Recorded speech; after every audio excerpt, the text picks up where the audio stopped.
अशा प्रकारे आम्ही माहूरमध्ये पोहोचलोत आणि माहूरमध्ये खाली असते वेळेस अशा प्रकारे गंध लावून घेतलोत आणि आम्ही माहूर येथे रेणुका देवीचे दर्शन करण्यासाठी पूजेसाठी सर्व साहित्य घेतलं. तेव्हा कमळाचे फूल, किती सुंदर वातावरण वाटत आहे.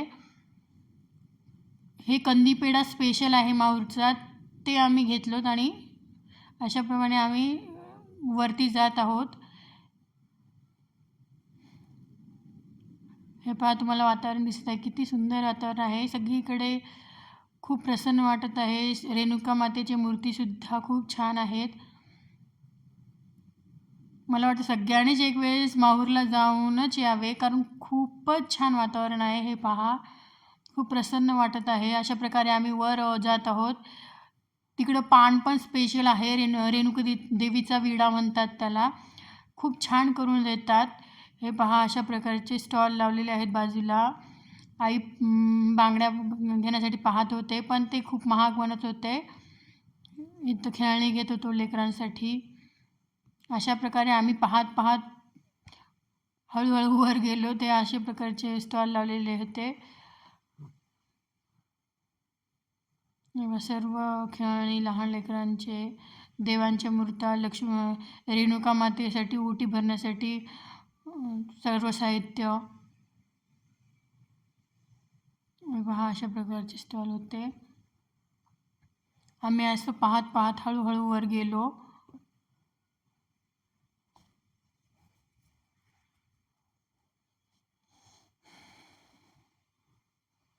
लहान लेकरांची खेळणी, कारण लहान लेकरं अशा ठिकाणी गेल्यानंतर खेळणी मागतात, त्यामुळे त्यांचंच जास्त प्रमाण होतं. परीसुद्धा खूप खेळणी घेतली, पण आम्ही जाते वेळेस नाही घेऊन दिलो तिला, येते वेळेसच घेऊन दिलो.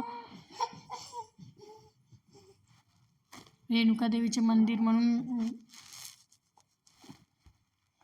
वरून एवढं छान वाटतंय, जणू काही महाबळेश्वरलाच गेल्यासारखं वाटू लागलं वरून पाहिल्यानंतर दृश्य. आम्ही मंदिरात गेलो. मंदिरात काय मोबाईल अलाउड नव्हता. हे पहा, इथं मंदिरमध्ये दाखवू नाही दिलं, त्यामुळं मी काय मंदिरामधलं तुम्हाला दृश्य दाखवू शकले नाही. पण मंदिरात मूर्ती खूप छान आहे. खूप प्रसन्न वाटते. हे असं दृश्य दिसत होतं.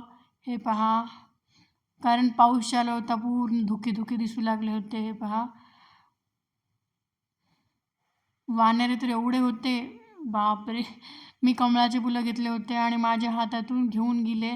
हे असं दृश्य दिसत होतं. खूप छान वाटत होतं, जसं काही ते पाहतच राहावं असं वाटत होतं.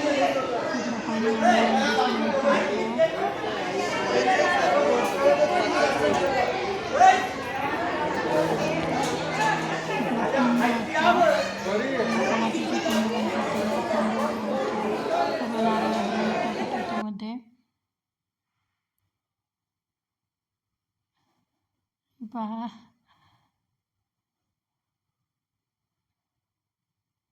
परी आणि शिवांश आईबाबासोबत बसले होते.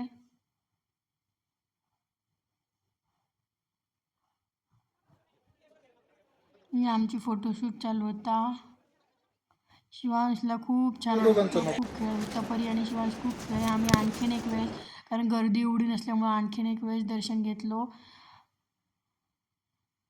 इकडे एक छोटंसं मंदिर होतं. हे बघा, वानर, महादेवाची पिंडी होती. आम्ही नंतर खाली निघालो अशा प्रकारे. नाही, तिकडं खाली एक मंदिर आहे, अन्नछत्र परशुराम मंदिर म्हणून खाली आहे. तिकडं आम्ही चाललो. त्याच मंदिरात पण खाली आम्ही तिकडं गेलो. हे पहा, वातावरण कसं आहे. खूप पायऱ्या, 100 पायऱ्या होत्या.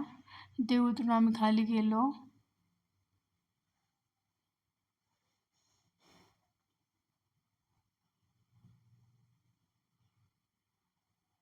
आम्ही खाली पोचलो. इकडं अन्नछत्र जेवणासाठी होतं, महाप्रसाद. आम्ही परशुरामाचे दर्शन घेतलो. इकडं हे पहा, इथं अभिषेक करत होते महाराज सर्व. काय माहीत कशाची पूजा करत होते, पण करत होते. इकडं हे गड, हे पहा.